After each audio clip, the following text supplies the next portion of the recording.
दोस्तों किसी suspense thriller film का एक सीन इमेजिन करके देखो। एक दर्दनाक सड़क हादसा होता है, एक महिला की उसमें जान चली जाती है, घर में मातम पसरा है और एक बेटी अपनी मां की मौत पर फूट फूट कर रो रही है। रिलेटिव्स और पड़ोसी उस बेचारी बेटी को दिलासा दे रहे हैं जिसके सिर से पहले ही पिता का साया उड़ गया था और अब उसकी मां भी चल बसी। हर कोई उस बच्ची की किस्मत को कोस रहा है जिसे इतनी कम उम्र में इतने बड़े दुखों का पहाड़ झेलना पड़ रहा है। लेकिन तभी कहानी में एक डार्क ट्विस्ट आता है जब पुलिस ने आयुषी नाम की इसी लड़की को अरेस्ट किया और पता चला कि उसी लड़की ने अपनी मां को जान से मरवाने की सुपारी दे रखी थी। जी हाँ, ये पूरी वारदात सिर्फ कुछ रुपयों और एक सरकारी नौकरी के इर्द गिर्द बुनी गई थी। इस खबर के आने के बाद कई लोगों ने कहा कि भाई सोसाइटी के तौर पर हम जा कहां रहे हैं। पहले सिया, उसके बाद इस केस ने साफ कर दिया कि हमारे समाज का मॉरल कंपास कितना नीचे गिरता जा रहा है। क्या है पूरा मामला, आइए समझते हैं। चैनल को सब्सक्राइब करना, वीडियो अपने दोस्तों से शेयर करना। माँ तो बचपन से पालती पोसती है, ऐसा क्यों किया?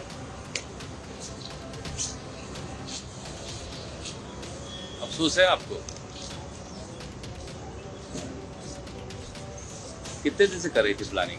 दोस्तों कहानी की शुरुआत आयुषी के पिता के निधन से होती है। पिता एक नौकरी में थे और उनके निधन के बाद रूल्स के हिसाब से अनुकंपा यानी कंपैशनेट ग्राउंड पर उनकी पत्नी यानी आयुषी की मां को वो नौकरी मिल गई। लेकिन आयुषी की नजर उस नौकरी और पिता के निधन के बाद मिलने वाले फंड्स पर थी। उसने ये खौफनाक हिसाब लगाया कि अगर उसकी मां की भी मौत हो जाती है तो परिवार की इकलौती वारिस होने के नाते वो नौकरी और सारा पैसा सीधे उसे मिल जाएगा। इसी भयानक लालच में अंधी होकर उसने कुछ भाड़े के हत्यारों यानी कॉन्ट्रैक्ट किलर से अपनी ही मां की मौत का सौदा कर लिया। प्लानिंग इतनी शातिर थी कि किलर्स को इसे एक रोड एक्सीडेंट का रूप देने को कहा गया ताकि पुलिस इसे एक नॉर्मल एक्सीडेंट मानकर फाइल बंद कर दे और उस पर कभी कोई आंच ना आए। आयुषी जानती थी कि अगर मां की हत्या हुई तो पुलिस सबसे पहले परिवार वालों यानी उसी पर शक करेगी। प्लानिंग के तहत आयुषी ने अपनी मां की डेली रूटीन्स की पूरी जानकारी हत्यारों को दी। मां किस वक्त घर से निकलती है, किस रास्ते से जाती है, ये सब रेकी यानी ट्रैकिंग के जरिए हत्यारों को बताया गया। तय दिन पर जब आयुषी की मां उसी रास्ते से गुजर रही थी तब हत्यारों ने एक तेज रफ्तार गाड़ी से उन्हें जानबूझकर जोरदार टक्कर मारी। टक्कर इतनी भयंकर थी कि मां की मौत हो गई और जैसा आयुषी ने चाहा था यह मामला पहली नजर में एक दर्दनाक एक्सीडेंट ही लगा। आयुषी के इस मामले में पुलिस की जांच किसी इन्वेस्टिगेशन थ्रिलर से कम नहीं थी। जब मुजरिम शातिर हो और हत्या को एक्सीडेंट का रूप दे दिया गया हो तो पुलिस को बहुत ही साइंटिफिक तरीके से कड़ियां जोड़नी होती हैं। आइए स्टेप बाय स्टेप समझते हैं कि कैसे पुलिस ने इस परफेक्ट मर्डर की गुत्थी को सुलझाया। शुरुआत में जब पुलिस को इंफॉर्मेशन मिली तो मामला एक आम हिट एंड रन केस का लग रहा था। पुलिस ने मौके पर पहुंचकर मुआयना किया, बॉडी को कब्जे में लिया, पोस्टमार्टम के लिए भेजा। रूटीन जांच के तहत पुलिस ने एक्सीडेंट वाली जगह और उस रूट के आसपास लगे सीसीटीवी फुटेज खंगालने शुरू किए ताकि टक्कर मारने वाली गाड़ी का नंबर और पहचान पता चल सके। पुलिस इन्वेस्टिगेशन में मुजरिम की बॉडी लैंग्वेज बहुत कुछ बयां कर देती है। यहीं से आयुषी पुलिस के रडार में आ गई। एक बेटी जिसने अचानक अपनी मां को खोया है वो गहरे सदमे में होती है। लेकिन पूछताछ के दौरान जांच अधिकारियों को आयुषी के बयान रटे रटाए और आंसू जो थे वो बनावटी लगे। सबसे बड़ा शक तब हुआ जब पुलिस ने देखा कि आयुषी का ध्यान मां के जाने के गम से ज्यादा इस बात पर था कि डेथ सर्टिफिकेट कितनी जल्दी मिलेगा और पिता और माता की जगह मिलने वाली कंपैशनेट ग्राउंड की नौकरी के पेपर्स कैसे फाइल होंगे। उसकी इस जल्दबाजी ने पुलिस के कान खड़े कर दिए।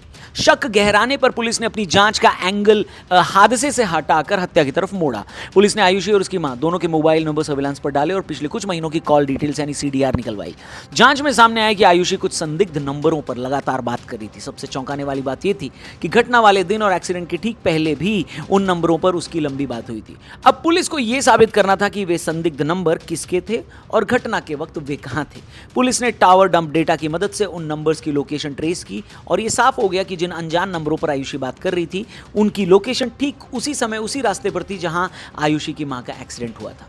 सीसीटीवी फुटेज में जो गाड़ी मां को टक्कर मारते हुए दिखी थी उसका रूट और इन संदिग्ध नंबरों की लोकेशन आपस में पूरी तरह मैच कर गई। किलर्स की पहचान होने के बाद पुलिस को सुपारी की रकम का सुराग चाहिए था। पुलिस ने आयुषी के बैंक अकाउंट्स, रीसेंट ट्रांजैक्शन और कैश विड्रॉल की हिस्ट्री चेक की। जांच में पैसों की एक बड़ी हेराफेरी सामने आई जो 7 लाख रुपए की डील का हिस्सा थी। हत्यारों को दिए गए एडवांस पैसे के पुख्ता सुराग पुलिस के हाथ लग गए थे। सारे सबूत एक जगह जोड़ने के बाद पुलिस ने अपना आखिरी दांव चला। सबसे पहले पुलिस की एक टीम ने उन संदिग्ध नंबरों वाले लड़कों मतलब सुपारी किलर्स को धर दबोचा।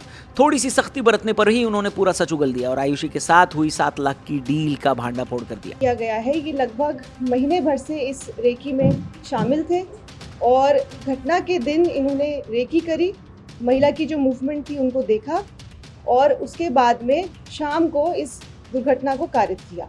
इसके बाद पुलिस ने आयुषी को हिरासत में लिया। शुरुआत में उसने खुद को एक बेचारी और बेकसूर बेटी बताने का नाटक किया और पुलिस को गुमराह करने की कोशिश की। लेकिन जब जांच अधिकारियों ने उसके सामने हत्यारों के बयान, कॉल रिकॉर्ड्स की फाइल और पैसों के लेन देन के सबूत मेज पर रखे तो वो टूट गई। उसने अपना क्राइम कबूल किया कि सरकारी नौकरी और पैसों के लालच में उसी ने अपनी मां की हत्या करवाई। इस केस से जुड़ी एक और रीसेंट डेवलपमेंट आ रही है दोस्तों, जिसने सबको हिलाकर रख दिया है। अब ये कहा जा रहा है कि अपनी मां को तो मरवाया ही इस लड़की ने, शक किया जा रहा है कि शायद अपने पिता का भी कत्ल इस लड़की ने करवाया।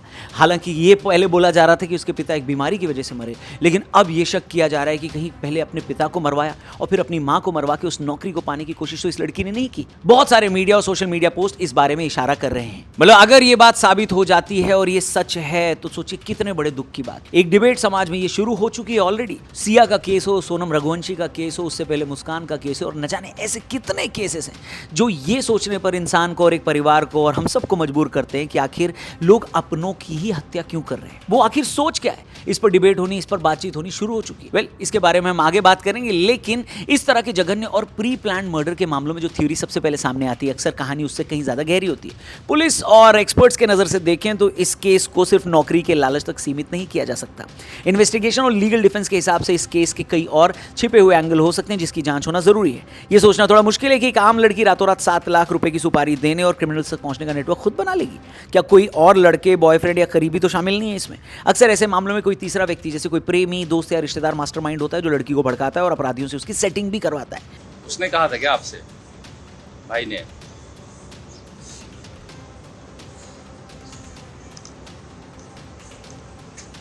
आपको डर नहीं लगा कि पकड़ा जाऊंगा? वहीं ये सवाल देखिए कि फंडिंग कहां से आई। 7 लाख रुपए का एडवांस देना आसान नहीं है। क्या आयुषी के पास इतने पैसे थे या किसी ने लालच में इतना पैसा उसे लगाया, उसे दिया कि नौकरी मिलने के बाद वो आयुषी से पैसे ऐंठ लेगा? नौकरी का लालच एक लॉन्ग टर्म चीज है, लेकिन हत्या जैसा एक्सट्रीम कदम इंसान तब उठाता है जब वो किसी गहरी मुसीबत में हो। क्या आयुषी किसी जाल में फंसी थी? हो सकता है उस पर कोई भारी कर्ज हो या उसे कोई ब्लैकमेल कर रहा हो जिसके लिए उससे तुरंत बड़ी रकम की जरूरत थी। लेकिन इस एंगल में ये सबसे कमजोर कड़ी है कि कोई इतना ब्लैकमेल कैसे कर सकता है आपको कि आप अपनी ही मां को मरवा दें। खैर दोस्तों, परिवार के अंदर ऐसे बढ़ते क्राइम रेट्स हमें ये सोचने पर मजबूर करते हैं कि आखिर हम जा कहां रहे हैं। क्या रिश्तों से बड़ा पैसा हो गया है? इसमें कई सारे लोग एक इंस्टेंट ग्रेटिफिकेशन वाला लॉजिक देते हैं कि आज की जनरेशन को सब कुछ तुरंत चाहिए, पैसा, लग्जरी, रुतबा। इसके लिए वो मेहनत और वेट करने को तैयार नहीं है। ऐसा लगता है जैसे इमोशंस की जगह सब कुछ अब बस अपने फायदे और नुकसान ने ले ली है। जब अपने ही परिवार के लोग एक दूसरे को इंसान की तरह नहीं बल्कि एक एसेट या रास्ते की रुकावट की तरह देखेंगे तो समझ लीजिए कि समाज कितनी गहरी इनसेंसिटिविटी का शिकार हो चुका है। कई सारे मनोवैज्ञानिक इसको हमारे बदले हुए सोशल स्ट्रक्चर का कारण मानते हैं। कई लोगों का कहना है कि जब से जॉइंट फैमिली वाला कॉन्सेप्ट टूटा है तभी से हम साल दर साल कॉम्प्रोमाइज करने वाली सिचुएशन से आगे बढ़कर इंस्टेंट ग्रेटिफिकेशन पर चले गए। फॉर एग्जांपल, एक जॉइंट फैमिली में रहने वाले 4 बच्चे एक ही खिलौने से खेलते थे। उनमें शेयरिंग वाली भावना बचपन से थी। चाचा चाची, ताऊ ताई एक दूसरे के बच्चों पर नजर रखते थे कहीं वो बिगड़ ना जाएं। कई बार तो उनको छड़ी या हल्की फुल्की चपत लगाकर भी ठीक रास्ते पर लाया जाता था। सहनशीलता भी बढ़ती गई। लेकिन जॉइंट फैमिली टूटने के बाद से वही बच्चे इन सारी क्वालिटीज से दूर होते गए। फिर इंटरनेट का जमाना आया, दुनिया और ज्यादा फैली, परिवार को बच्चों पर ध्यान देने का टाइम नहीं मिला और नतीजा हम सबके सामने है कि ऐसे केसेस लगातार आ रहे हैं। अब ये सोचने का एक तरीका है, लेकिन लॉजिकली ये बात सही भी है, पर साइकोलॉजिस्ट का अपना लॉजिक है। आयुषी का केस कोई इकलौता मामला नहीं है। इससे पहले भी हमने प्रॉपर्टी या पैसों के लिए बच्चों द्वारा पेरेंट्स की हत्या के कई दिल दहला देने वाले मामले देखे।